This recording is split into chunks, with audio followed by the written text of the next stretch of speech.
Community Volunteer Project by Paul Meagher. Slide 1. Student Introduction. My name is Paul Meagher. My major is Early Childhood Education. My class is Intro to Inclusive Education, Section 009. To the right is a picture of me at HMS, School for Cerebral Palsy in Philadelphia, which is where I did my volunteer hours. Cell phones weren't allowed in the school or in class, so I didn't get many pictures. I was only allowed to take one of myself with my visitor's badge. This is due to the confidentiality of the students. They don't want you pulling your phone out and taking pictures because it goes against that. HMS School for Children with Cerebral Palsy. HMS is located at 4400 Baltimore Avenue in Philadelphia, PA. School serves kids from school age, which is around 5, kindergarten, to the young adult age of 21, which is a little past the usual graduation date for high school students, but this is when they feel these children will be ready to go out in the real world and will not benefit as much from schooling anymore. Students attending HMS usually have complex and multiple disabilities rooting from cerebral palsy or some type of brain injury. There's a very nurturing and respectful environment at HMS, and the experience certainly held up to that reputation. HMS not only runs a regular school day, but they also have students who take up residency there and sleep there and basically live there. So HMS uses both the residential and school day programs to prepare students for their future and to help maximize independence. Overview of the site participants. The mission at HMS is to work and serve children with cerebral palsy and other brain injuries. They do their best to provide comfort and any learning to these children using alternative methods or any method they choose that will work for each individual child. Of the 56 students, 30 of them are male, 26 are female. 44 are white, 10 are African American, 1 student is Hispanic, and 1 student is of another nationality. Every student at this school suffers from a disability related to CP or brain injury. So this school is completely specialized around that. Students' ages, as I said earlier, range from ages 5 to 21, and they are placed in classes based upon their development and where they are at. So younger kids may be in higher classes while older kids may be in lower classes depending on how these kids have progressed. The photo below is on their website and is a picture of their assembly room. Dates, hours, activities. I attended HMS from 9 to 2 on Friday, November 18th and Monday, November 21st. On Friday I was with younger kids. On Friday I was with older kids, and on Monday I was with younger kids. Both days were very cool. On Friday, one of the cool things that I saw was an assembly after lunch that all the school goes to, and the students, teachers, and everyone just play together, have a blast, do different games, and it was really nice to see and how the teachers really made it special for all the kids. On Monday, I was with the younger class, and this was a music therapy classroom. Mainly, this day, I was just sitting in the back of the classroom observing, and I got to see a lot of different methods, music teachers coming in and out, different nurses coming in and out, and it was cool to see how they used music in order to stimulate these kids and get them to perform to the best of their abilities. So I really enjoyed that. Distinct examples. When I was observing, I saw many of these. One of the ones I'd like to talk about is the second class I observed, which was the younger kids. They were trying to teach them cause and effect.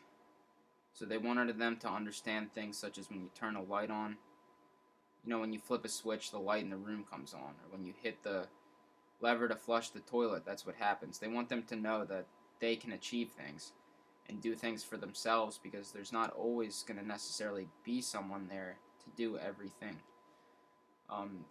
In order to teach this, they use these big tents with air pressure inside of them, so when they hit a button, they blew up. Not like blew up, but they like expanded. And they'd let each kid take turns hitting the button. And it was cool because these kids could see that they were doing something to cause something else. So that's what they wanted to teach them, and it was a very innovative and interesting way to do it. I also saw how they used abstract art, which was very interesting, allowing the kids to be creative. And like I said earlier, they used music therapy, which was very exciting. Relationships. One of the toughest parts for me about doing this assignment was I wasn't able to build any relationships with the kids, and I wasn't really able to relate to them personally. Because at HMS, the volunteers more or less are just observers. They can't give you a whole lot of responsibility because you don't have the required training, and working with these kids is very individualized and very specific. So I wasn't really able to build any relationship with the kids. But what I was able to do was watch other relationships and see the relationships between some of the aides, the nurses, the teachers with certain kids. And it was very cool to see the connections they made. And you could tell these connections were based on trust and over a long period of time. They weren't something that happened overnight.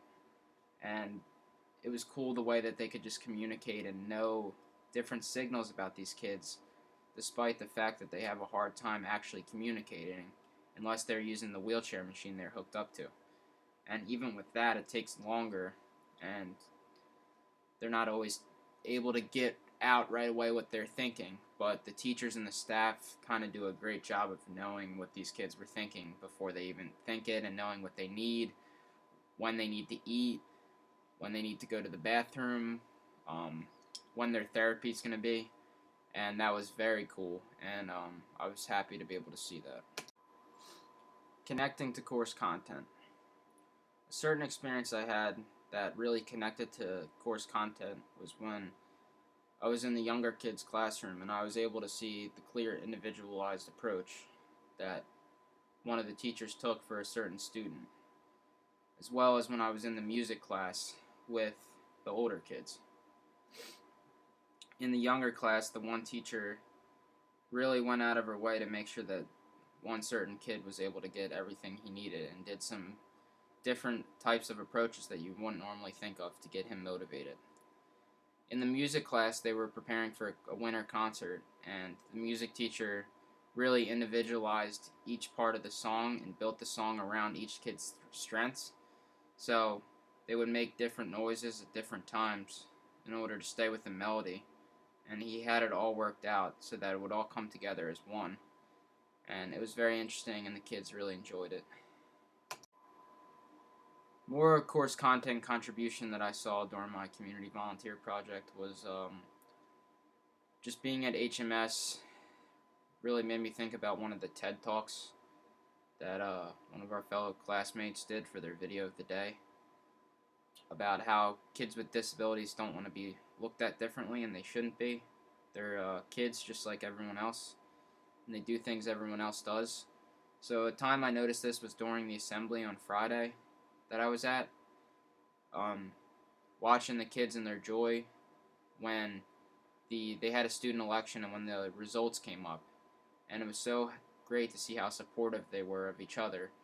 A time I really noticed it was when the little girl who won president was told that she won. She lit up with joy, was just so excited about it, and you could tell she knew the importance of it and was proud of herself and happy, and all the kids around her were smiling at her, and it was really sweet, and it was nice to see, and just shows that you shouldn't have any prejudice towards students with disabilities, because they're just like everyone else. They just have some different things they have to deal with. Reflection 1. Before this project, I had some experience with special education, but not a whole lot, and I hadn't had any with cerebral palsy. So it was very cool to come in and really understand more about it.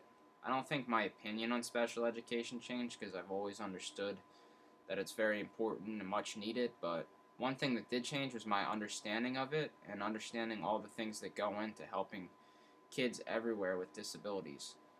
I was able to see the dedicated, kind, selfless people who don't make a lot of money and show up every day to help these kids. and it really gave me warm feelings and thoughts towards it, and was a great experience. Reflection 2 was that I came out of here really excited and happy, um, and I maybe even considering applying to a place like HMS at some point in the future, because I think there's a lot of good done there. Advice I would give to future students of this course is to get their clearances done and everything in on time. It's less stressful, and also to pick a site that you think will have a positive impact on you and not just the easiest site, because I don't think this site that I picked was probably the easiest or most convenient, but I think it had the best impact on me. And I'm not sure, because I'm sure the other ones would have too, but this definitely did. And this is my log sheet from HMS, signed by Mr. Ed, who I saw both days and really specialized with on the 21st.